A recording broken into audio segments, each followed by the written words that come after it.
Welcome to the Christian Business Concepts with your host, Harold Milby. Christian Business Concepts is dedicated to guiding companies and business owners in becoming effective, efficient, and successful through God's Word and godly principles. Now, here's your host, Harold Milby. Thank you for the introduction, Kelly, and thank all of you who've decided to download this week's podcast.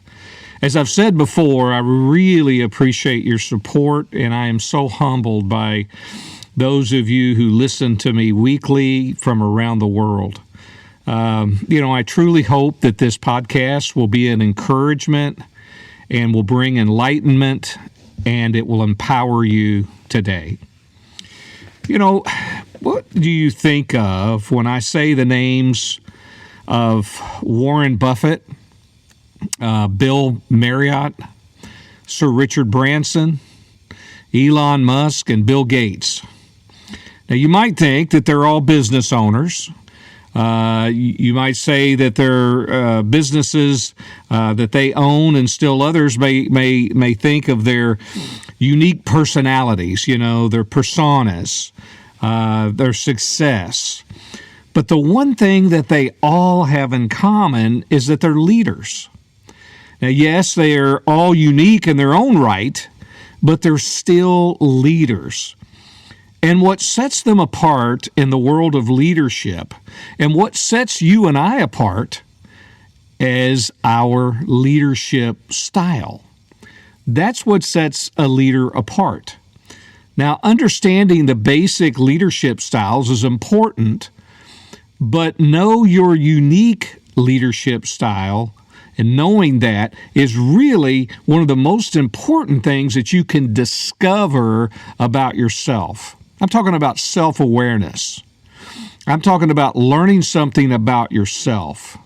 So yes, we're going to talk about leadership styles today, but it's going to be very, very important that you understand your unique leadership style. What do you gravitate towards? Galatians 6:3-4 says, "For if a man thinks himself to be something, when he is nothing, he deceives himself.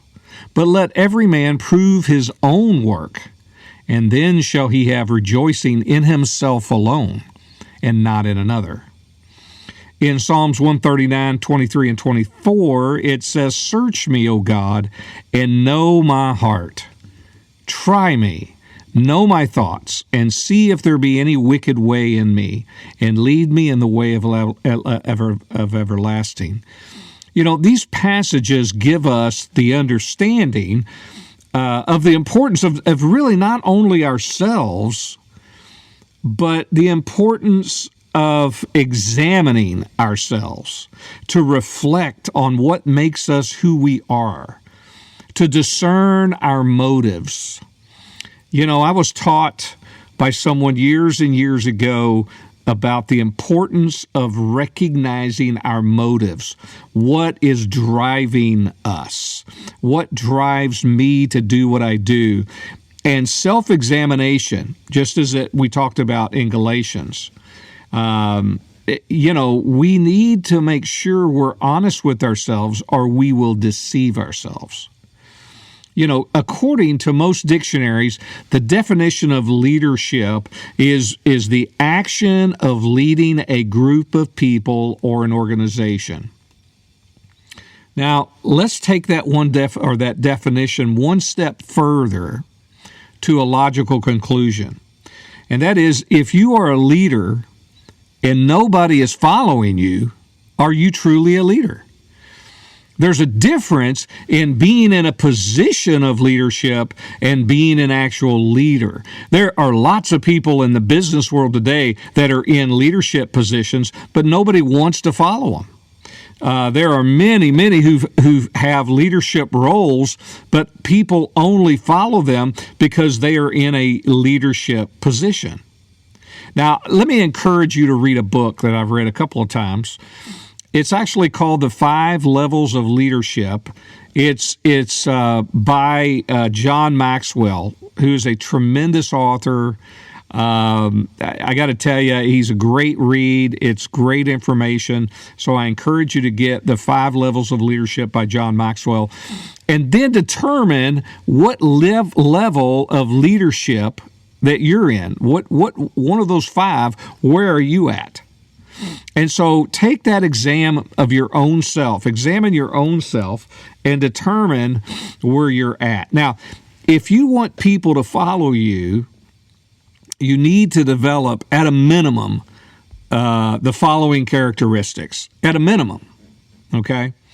Number 1, lead by example.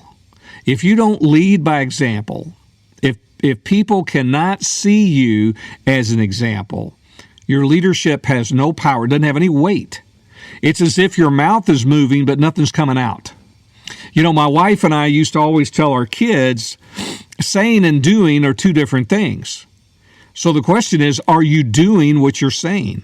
Do other people see your example in your department or the business that you lead or own? Do they see that? You know, Gandhi said, be the change you want to see in the world. Are you exemplifying what you're wanting and expecting others to exemplify in their life?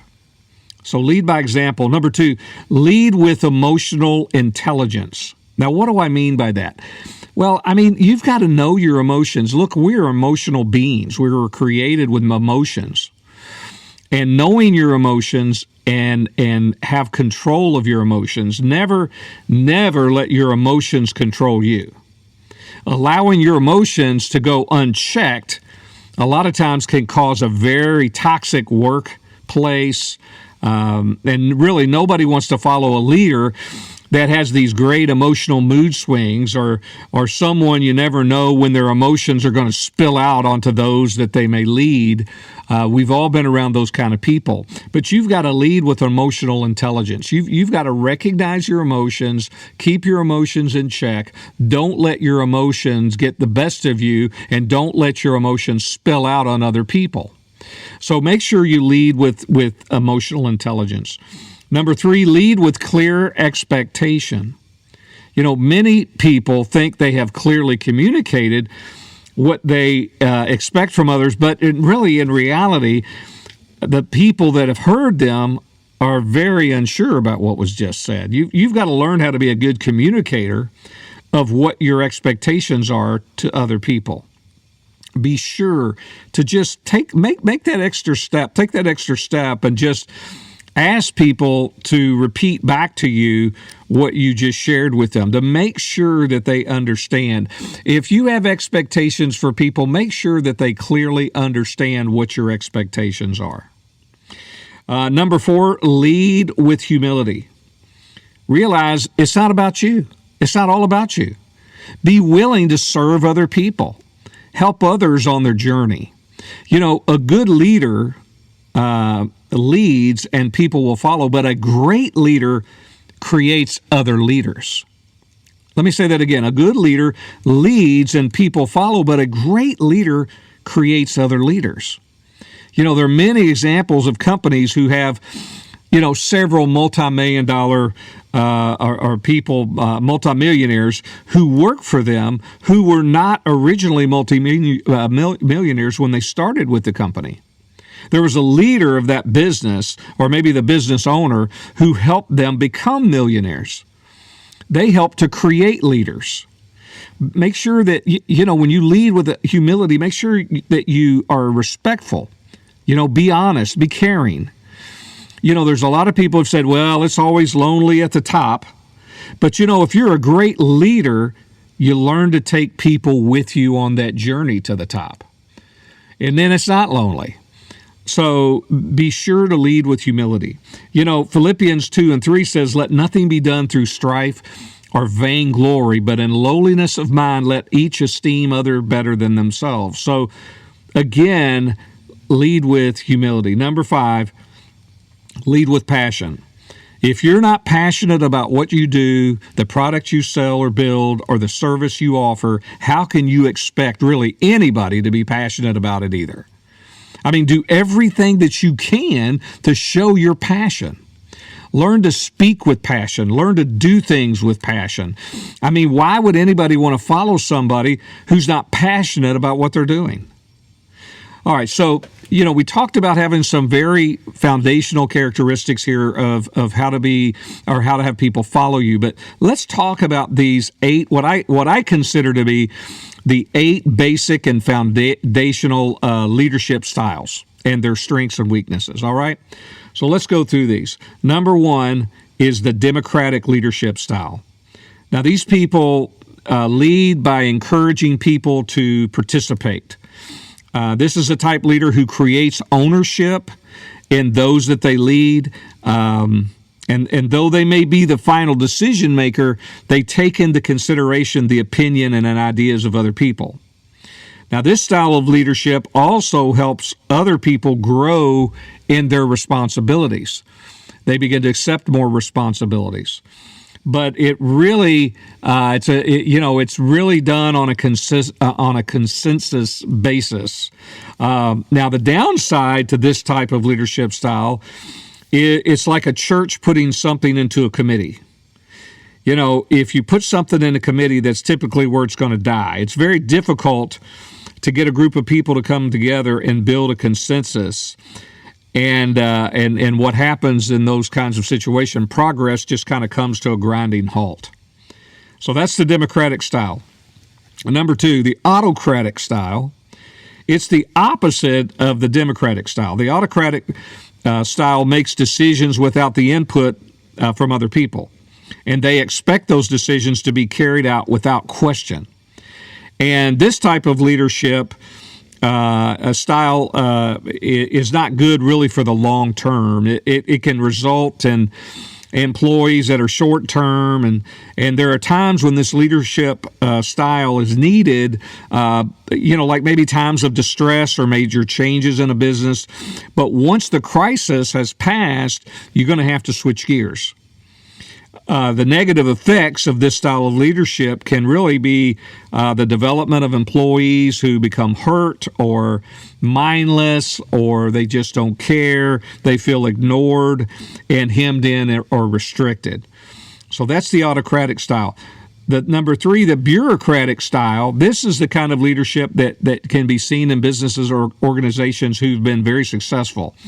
And this time of leader will want to follow the same methods and rules and methods that has brought them success.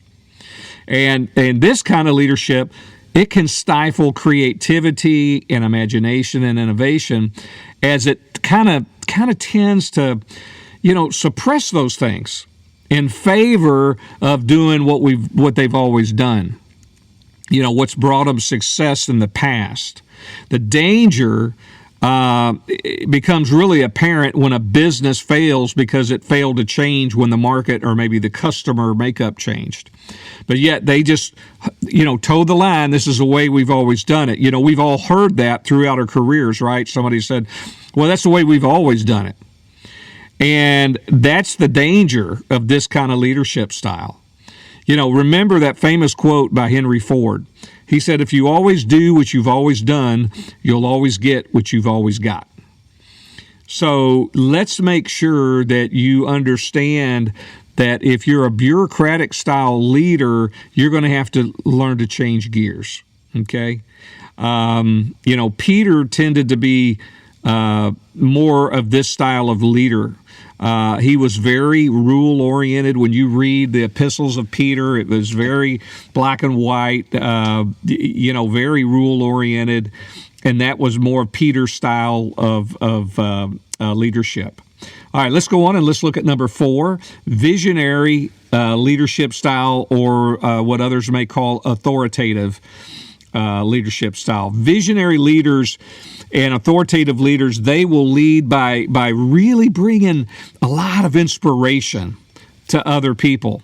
They'll tend to have these solutions that are needed in tough times and changing times. They're kind of like, this great leader who rises up to lead the children of Israel out of Egypt. It's just, they've got the answers to the problems within the business or within the organization or department.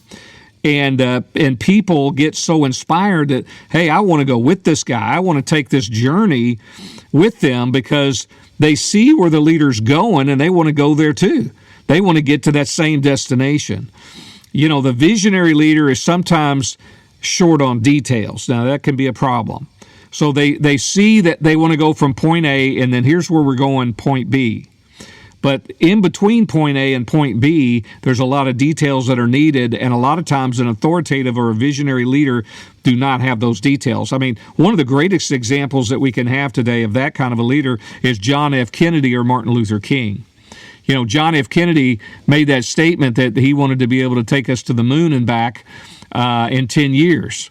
Well, he had no idea. In fact, a lot of the people that were in his circle tried to tell him to leave that out of his speech because they're like, man, we have no idea how to get there.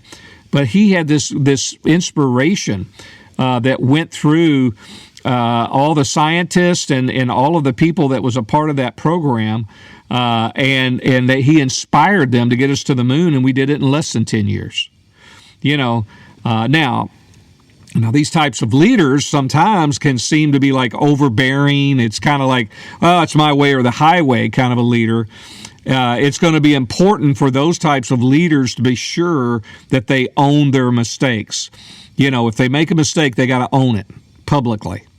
If not, it'll destroy the trust of the people that they leave. Nehemiah was an example of this style of leadership when he had the vision to rebuild the walls of Jerusalem.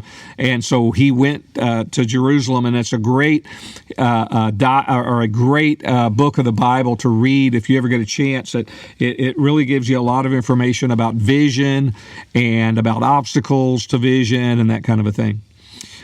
So let's move on to number 5. Number 5 is the transactional type leader. And I kind of describe this as kind of the carrot and the stick. In other words, it's motivation. This leader motivates people by this kind of a give and take. You do this for me, and I'll give you this, or I'll do this for you. Some leaders are known for their rewards and also their punishments. And that's kind of the leadership style they have, kind of a reward and punishment kind of a deal. The former CEO of GE, his name was Jack Welch. He brought GE to a level of greatness that they have never seen since he retired. He was known, here's what I wanted to bring out, he was known for firing the lower 10% of his sales force every single year. So if you didn't make it, if you were in that bottom 10%, you knew start polishing your resume because you're gone. And these leaders give instructions, and then they use this reward and penalty type of system to motivate the players, right? So God's leadership in the Old Testament was more transactional, right? The law that was given to the children of Israel was very transactional.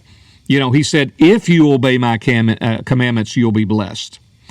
Though God made many unconditional promises, there were also many promises that God made to the children of Israel that were very conditional. So this time of leadership can also create an environment that stifles creativity and innovation. You have to pay attention. If that's your style of leadership, make sure that you're filling those holes. Make sure that you don't stifle that creativity and innovation that every business needs. All right, number 6. The coaching style of leadership. This leadership style is done through mentoring. This style is also associated with being a servant style leader. We hear a lot today about servant leadership. It's more like a coach. If the employees are open to change and they're open to challenge, this can be a great type of leadership. It helps that employee reach just greater heights than the employee could without that type of leader. This type of leadership can increase morale. It helps to bring about really good and strong skill development in other people. These types of leaders care as much about the employee as they do about the task at hand, right? Employees feel a great sense of empowerment through these types of leaders. At times, the Apostle Paul used this style of leadership. He mentored Timothy, and he was really an encourager to the church. Now, the downside is that there can be a lot of focus on the employee, and then it's easy for the leaders to lose sight of the true vision of that business or department. So you have to be careful of that. The next style is the laissez-faire. Now, these types of leaders are some of the most laid-back leaders in any organization. They tend to have great confidence in the people that work with them and work for them, and they pretty much just let them manage themselves. This type of leadership, it gives a great sense of empowerment, kind of like the coaching style. Many of the tech companies and startup companies utilize this style. I know several software companies that have no set schedules for their employees. They allow them to just come and go as they please, work as much or as little as they want. As long as the projects are getting done on time, they don't really care. Now, the greatest issue of being a laissez-faire leader, is this lack of management, this lack of monitoring. Not a lot of employee development happens under these leaders. They either have it then or they don't. They pretty much are left to do what they feel like they need to do. And my philosophy has always been what gets inspected gets done. If you're not monitoring the right things, then guess what? Probably those things are not getting done. And then 8, the transformational leadership style. Now, like the root word says, transform. This type of leadership style is it tries to transform the employee. It encourages thinking outside the box. These leaders see the big picture, and they give the employees a very wide path to do the things that they've never done before. They encourage the employees to move out of their comfort zones. These leaders are not quick to judge. They're not quick to fire somebody because they made a mistake or they judge them for the mistakes that they make. That's not a transformational leader. Those people want you to try. They understand that you're going to fail. They get it, but they really create a lot of high energy, and they paint this picture of what the future is going to look like. And these types of leaders can become so focused on the future that they kind of miss the important and minute details that are going to be very important for the business. Now, sometimes they may trade even a current issue with long-term plans or goals, right? So this in turn can give way to like a lot of misunderstandings with employees who can't catch up, if we can say it. If they can't catch up with the vision. If they can't catch up with the vision, a lot of times they get left behind because they're so focused on where they're going. Now, everybody has a natural style. Now, those are the 8 types of leadership styles. Now, a lot of people say there's 11, some say there's 9 or 10, but basically you can roll everything into these 8. Now, everybody has a natural style of leadership that comes from their personality. It comes from maybe your experiences in life. It comes from your current skill levels, right? But that does not mean you can't learn other leadership styles. See, my natural leadership style is coaching. This it's probably due to the fact that I was a senior pastor for years, so I'm sure that had something to do with it. But I did notice something some years ago that was that some people don't respond to coaching. They just don't. Around the same time, I was coming to that conclusion. Actually, the previous owner and CEO of our company brought me in for an evaluation, and he had a very candid conversation with me. And he told me that I was one of the best coaching leaders he had worked with, but I needed to learn how to switch gears and downshift into another leadership style when it was needed. And I had to learn to recognize those times. You know what I'm saying? When I needed to switch gears. You know, the thing about the United States Marines that I love is that they teach the soldiers the importance of recognizing when they need to adapt and overcome. And you're going to need to learn how to adapt and overcome. So there's going to be times when you're going to have to know enough about these leadership styles that you're going to be able to, to make that change. Now, how do you develop these other leadership styles that you need? Well, first, you got to recognize who you are. What's your personality traits? What seems to come naturally to you? You need to know what your natural leadership style is before you try to embark on trying to learn how to be a different style or utilize different styles. Next, you got to study and learn these other styles of leadership. Learn the pros and the cons of each so you can be on the lookout for those things. And then you got to begin to think about the times that you're in and think, is another style of leadership better for me right now to use than my natural leadership style? Next, you need to understand employees are not all created equal. Some employees are going to require a different leadership style than the one working right beside them. So try to get to know them in a very professional way and understand what motivates them. And then next, understand the company's or the department's environment. What's the current status of the business? Are you working through a crisis? Do you guys have great momentum going for you right now? How is a good or bad economy affecting your business or your department? Those things need to come into play so you can help determine the best leadership style approach that you should be utilizing. And then lastly, make sure that you're authentic. Don't be afraid to try other leadership styles, but always be yourself. Be who you are. Now, keep in mind that you may have or need to have a blended style. I'm kind of more like a transformational leader and coach leader. That's my leadership style with a little bit of a blend from the transformational style of leader. But regardless of what your natural leadership style is, remember this, your leadership style is not who you are. It's not like your personality. The leadership style is just something, it's a tool that you use in your life. But when you experiment with these other leadership styles, remember, you're just merely changing a style. You're not changing who you are. So take the time to learn these styles and be all you can be, right? Galatians 6:9 says, "And let us not be weary in well-doing, for in due season we shall reap if we faint not."